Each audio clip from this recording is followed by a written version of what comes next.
Oke, di video kali ini kita akan bercerita tentang kisah horor dari seorang remaja yang baru pindah dari kota menuju pedesaan kampung halamannya.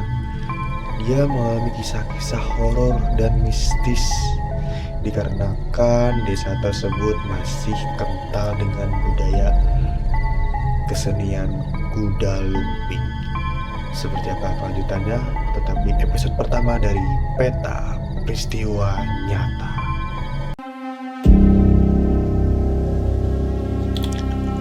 Oke, kisah bermula pada tahun 2010.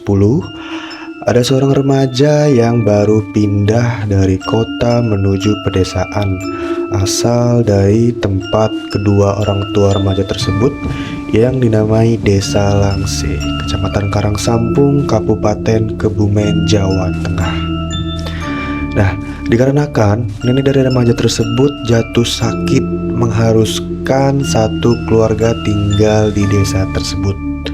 Tak lama kemudian sang nenek meninggal dan keluarga tersebut berduka cita. Dan pada akhirnya remaja tersebut yang bernama Awi harus tetap tinggal di pedesaan tersebut yang jauh dari pusat kota, yang mana bila ingin ke pusat kota harus menempuh jarak dan waktu selama 2 jam perjalanan. Singkat cerita, lambat laun Awi tumbuh besar dengan anak remaja seusianya. Normal-normal aja sebagai anak remaja pada umumnya, dan di pedesaan tersebut dengan budaya kental masih khas Jawa yaitu kuda lumping. Akhirnya si Awi sering menonton pertunjukan bersama rekannya 3 orang lainnya yang bernama Aldi, Budi, dan Sodi. Di awal Awi menonton kuda lumping, Awi terheran karena kedua rekannya Aldi dan Sodi mengalami peristiwa yang namanya kesurupan, yang dimana si Aldi memakan ayam mentah dan si Sodi memakan gelas kaca. Setelah itu mereka berdua menari layaknya seorang penari profesional adat budaya Jawa yang diiringi alunan musik gamelan khas Jawa. Dan heran, setelah acara selesai yang bikin Awi jadi bingung, mereka berdua, Aldi dan Jody, jadi pusat perhatian warga sekitar. Bukan memandang karena sinis, namun kagum. Setelah pulang dari acara tersebut, Awi menanyakan mengapa hal tersebut bisa terjadi. Lalu si Aldi menjawab, itu adalah indang. Ya, disebutnya indang. Kalau dalam kesenian budaya kuda lumping disebutnya indang, yang mana indang itu mengendalikan tubuhnya sekaligus yang katanya bisa menjaga dari mara bahaya. Nah, tidak sampai di situ, Aldi menjelaskan bahwa indang tersebut dipercaya menimbulkan aura magis sehingga memikat lawan jenis. Lalu si Awi terheran dikarenakan Aldi sangat mudah sekali untuk mencari pacar. Lalu singkat cerita, Awi sangat ingin sekali memiliki indang, yang dimana syaratnya tidaklah sangat mudah, yang diharuskan berpuasa dan menjalani ritual di tempat angker. Nah, di sini Awi dan 3 temannya pada malam hari menuju tempat paguyuban kuda lumping di kampung sebelah yang lumayan dekat kebetulan dari rumah mereka. Nah, setelah sampai di tempat tersebut, lagi-lagi Awi sangat terheran dikarenakan topeng cepet bergerak sendiri. Dan dilanjutkan dengan kepala barong yang sering buat pentas itu membuka mulutnya tanpa ada yang memegang dan menggerakkannya.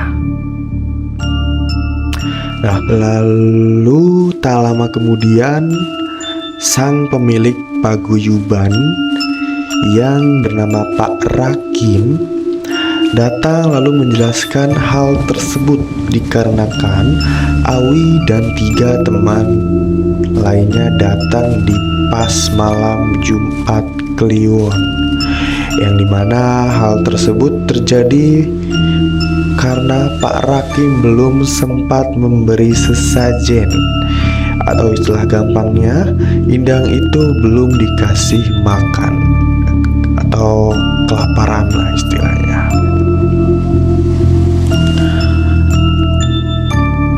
Oke, setelah itu Pak Rakim menanyakan tujuan mereka datang ke sini. Pada akhirnya Aldi menjelaskan bahwasanya mereka berempat ingin gabung dengan paguyuban tersebut, atau bahasa lain dari Kuda Lumping, ingin jadi wayangnya nih, wayangnya, sang penarinya. Lalu Pak Rakim menyatakan, nampaknya di sini ada yang gak punya Indang. Lalu si Awi duduk sambil gemetar dan mengiyakan pernyataan tersebut. Lalu Pak Rakim menanyakan ke Awi apakah Awi siap melanjutkan ujian atau tantangannya. Dengan berat hati Awi mengiyakan pernyataan tersebut.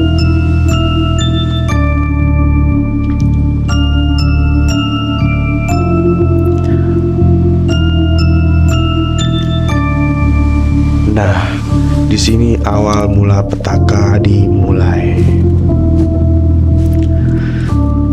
Singkat cerita, Awi bersiap menjalani ritualnya. Berpuasa selama 3 hari sudah dijalankan dan akan lanjut di pertapaan yang bernama Punden Ronggeng.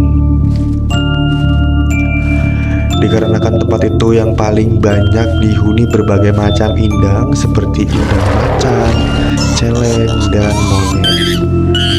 Satu hal yang jangan terlupakan, penunggu tersebut tidak akan terima jika ada tamu yang mengusik tempat tinggalnya, yaitu Nyai Ronggeng.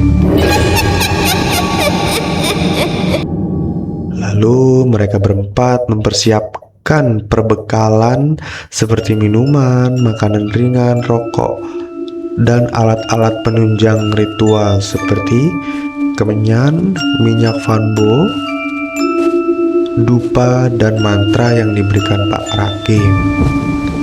Setelah itu sampailah mereka di bukit. Mereka berpencar ke setiap titik yang ditentukan.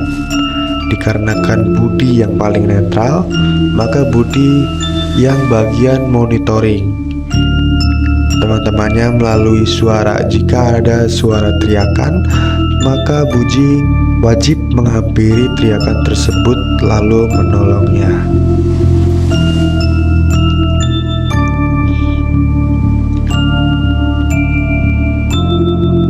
Lalu sudah berpencar nih ke setiap sudut.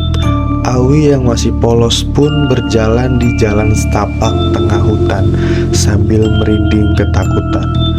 Setelah beberapa saat, hal yang tak terduga muncullah sosok genderuwo, makhluk tinggi besar, berbulu lebat, dan bermata merah muncul dari balik pohon. Nah, situ Awi berdiri ketakutan sambil gemetar. Namun Awi masih menguatkan tekadnya untuk melanjutkan ritualnya melewati makhluk tersebut. Setelah sampai titik, Awi menyiapkan kemenyan dan dupa lalu dibakarnya. Setelah itu Awi membaca mantranya. Seketika badan Awi gemetar dan sesak nafas mulai dirasakan oleh Awi. Tanpa disadari, Awi berjalan sendiri dan sampai di Punden Ronggeng, gubuk kecil yang ada makam dari seorang Nyai Ronggeng. Lalu setelah Awi melihat Nyai Ronggeng dengan berkebaya merah muncul dengan wajah pucat sambil menari di depannya. Lirih terdengar suara gamelan. Awi ketakutan di mana sekujur tubuhnya merasa kaku dan tak bisa bergerak sama sekali. Tak lama kemudian Nyai Ronggeng tersebut berubah menjadi wajah yang seram, berpakaian serba putih. Lalu Awi langsung teriak ketakutan dan tidak jadi menjalani ritual tersebut, dikarenakan konon cerita bila bertemu sosok tersebut bisa dijadikan tumbal atau jadi pengawal si Nyai Ronggeng.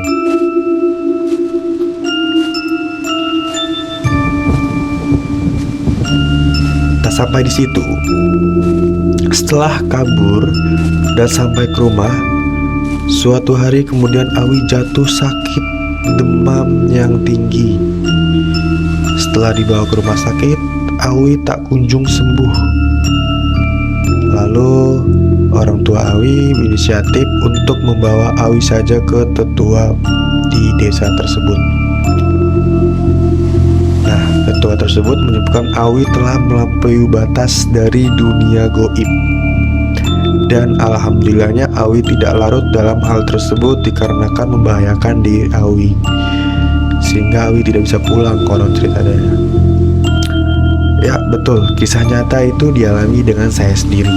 Pelajaran penting dari cerita ini, jangan sampai rasa penasaran kalian mempengaruhi otak kalian untuk melakukan hal-hal yang di luar batas kemampuan kita.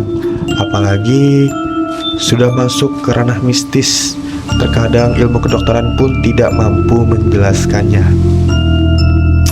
Oke, sekian dari video saya. Jika kalian suka dengan video saya tentang hal goib, jangan lupa klik tombol subscribe, like, dan nyalain notifikasinya. Selalu support channel ini yang akan membahas cerita-cerita horor di berbagai rumah. Oke, see you next video.